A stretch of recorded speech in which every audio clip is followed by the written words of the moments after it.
আসসালামু আলাইকুম রহমতুল্লাহ। আজকের ভিডিওতে এক মুসলিম রাখালের কফি আবিষ্কারের ঘটনাটি জানব। গল্পটা খালিদ নামের এক রাখালের, আজ থেকে প্রায় 1200 বছর আগের কথা। রাখাল ছেলেটি প্রতিদিন তার ভেড়াগুলোকে পাহাড়ে ঘাস খাওয়াতে নিয়ে যেত।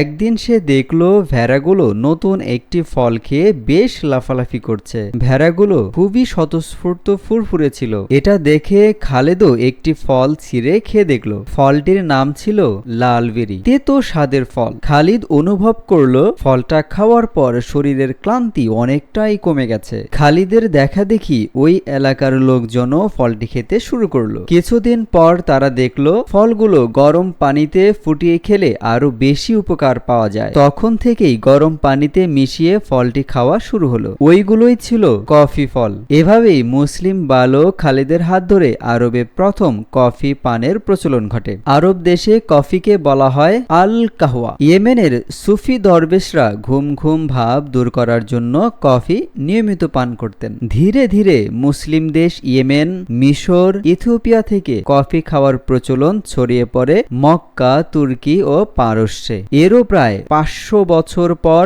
কফি খাওয়ার রীতি চালু হয় ইউরোপের ইতালি, ফ্রান্স ও ইংল্যান্ডে। 1683 সালে তুর্কিরা অস্ট্রিয়া ভিয়েনা শহরে এক যুদ্ধে পরাজিত হয়। সেখান থেকে চলে আসার সময় অনেকগুলো কফির বস্তা ফেলে আসে তারা। মার্কো নামের একজন ক্যাপুচিনো সন্ন্যাসী সেনাদের ফেলে যাওয়া এই কফি গরম পানিতে ফুটিয়ে পান করতে শুরু করেন। পানীয়টা দারুণ লাগে তার কাছে। স্বাদ বাড়াতে কফিতে দুধ, মধু এবং ক্রিম মেশান তিনি। ফলে এটি হয়ে ওঠে আরো মজাদার, ঠিক যেমন কফি এখন আমরা খাই। এই সন্ন্যাসীর নামেই ক্যাপুচিনো কফি বিখ্যাত ব্র্যান্ড তৈরি হয়। ধন্যবাদ সবাইকে।